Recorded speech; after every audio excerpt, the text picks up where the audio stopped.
Today we're going to take a look at 3 1/12 scale motorcycles and determine once and for all if all 1/12 scale motorcycles are made equal when it comes to toy photography.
Toy collectors who are into vehicles understand the challenges that are posed in trying to find vehicles that scale well with their action figures, especially in the 1/12 and 1/10 scale. It's sort of the holy grail, at least it is to me. When I find a vehicle that actually scales with one of the lines that I collect, it's definitely a eureka moment. It's just one more way to immerse yourself even deeper into the world of toy photography. One thing is taking photos of cool looking action figures in front of nice looking dioramas. Another thing entirely is building an entire scene, maybe an entire world. I guess you can call it the Great Escape. It's just increasingly rare to see toy companies make vehicles that are tailor-made to action figures, especially in the 1/12 and 1/10 scale. But at least you know that one of these vehicles is going to do well with the action figure that it's meant for. You actually have the opposite problem when you veer out of the action figure toy lines in search of vehicles that are going to scale well with your toys. Here, ironically, there's a plethora of options available to you. It's really difficult knowing where to start. And when you are fortunate enough to find something that works with your action figures, the quality isn't always there. But more on that later. First things first. For this video, I decided to focus on some vehicles that are representative of the sorts of diecast vehicles that you'll find on eBay, on Amazon, and other places like this. Vehicles that weren't made specifically for action figures, all of which are billed as existing in the 1/12 scale. But as we will see, that's not always the case. To round things off, I've included a vehicle that was actually made for an action figure, a 1/12 scale action figure, just to see how they compare.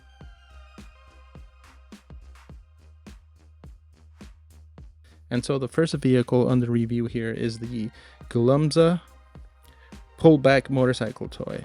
It's a wind-up toy. It's basically a kid's toy. I got it because it looks cool and because it's a good example of a toy that is billed as 1/12 scale, but when you actually bring it home, not so much. When you place the toy, for example, next to a 6-inch action figure, the bike comes across as almost a mini motorcycle. It's obviously not supposed to be that. Real life motorcycles of this kind don't scale this way with real life humans. As for the bike itself, it's not bad for what it is. It wasn't very expensive, and it's a lot more durable than the reviews for it made it seem like it would be. Unfortunately, I did drop it a couple of times and, playing with it, trying to pose action figures with it, and it did just fine. It still works. Everything is still functional. Reviews on Amazon made it seem like the toy was very fragile, but I'm happy to report that, at least as far as durability goes, this toy does just fine. Although it looks really cool, I had planned to use this bike with my G.I. Joe classified line. It's definitely not going to work for that.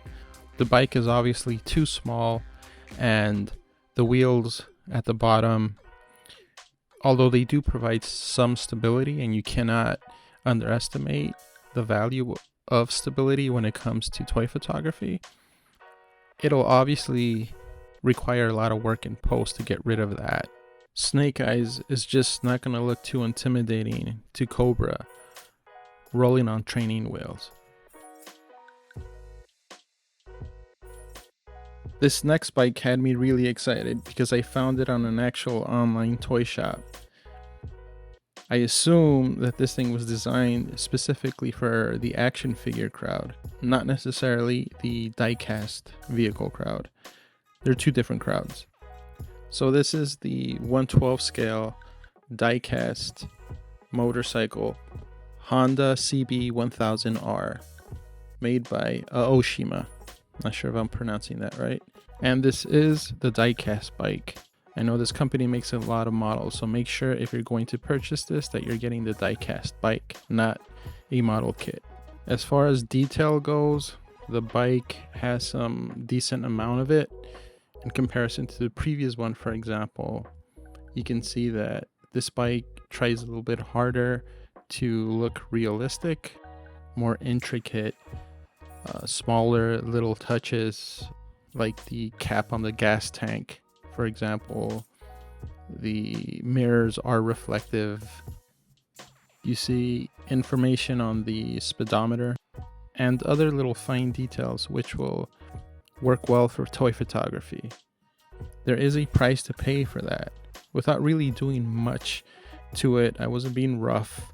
I was simply trying to place an action figure on the bike and have it grip the handlebars. I didn't even notice it until I caught something out of the corner of my eye, and I realized that the clutch on the left handle had broken off.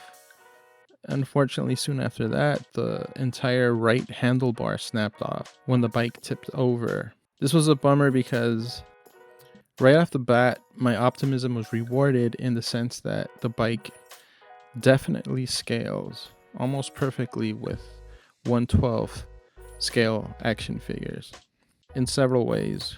To begin with, the bike is a natural fit for 6-inch action figures. The feet are nestled nicely where they're supposed to be. They're not dangling in some awkward way.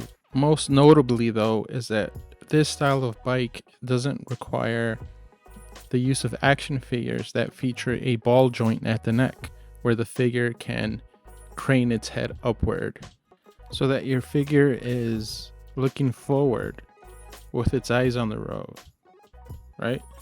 Racing style bikes, similar to the Gilumza, for example, require that the figure is almost stomach to gas tank with the bike.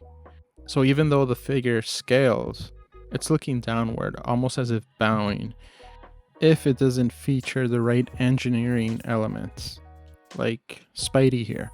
Again, the Aoshima doesn't require that, which is great. So the jury is still out on this one. I did get two, a black and a silver one. So knowing how fragile it is, I'll definitely be extra careful with it. At the price point at which I got it, which was pretty affordable, I'm willing to take that risk. Having said that, I'm no longer sure if this was made specifically for action figure collectors. It's just too fragile for that.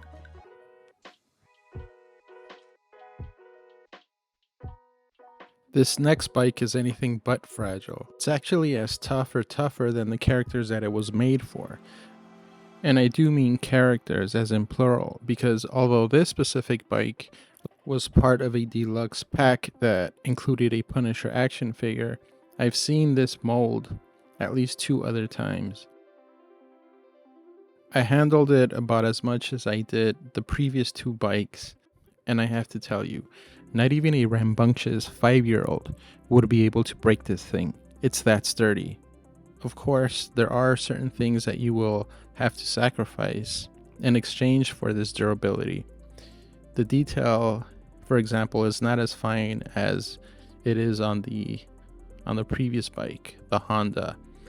The handlebars, for example, are thicker than they would probably be on the real thing, but you can tell that the thickness of the handlebars and other elements of the bike were designed with durability in mind. These toys are meant to look nice, but also to be played with by children at that.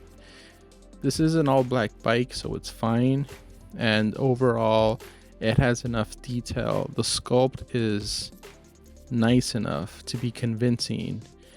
With the right exposures, the right angles, the right lighting, this bike will be convincing for toy photography. And of course, as you can see, because it was specifically made for toys, it scales perfectly with 1/12 scale figures, in particular Hasbro's, of course. And this is why I included this bike in the video, so that you can see the compromises that need to be made in order for this vehicle to provide a natural fit for your action figures. Compromises that need to be made between detail and playability, which is why the search for the perfect vehicle to scale with your 1/12 or 1/10 scale action figures continues to be such a holy grail, at least for those of us searching for the great escape.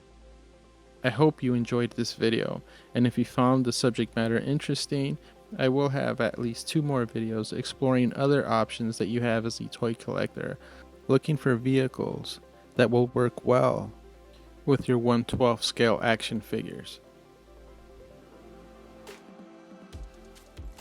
Remember to take care of your toys, because if you're good to your toys will be good to you.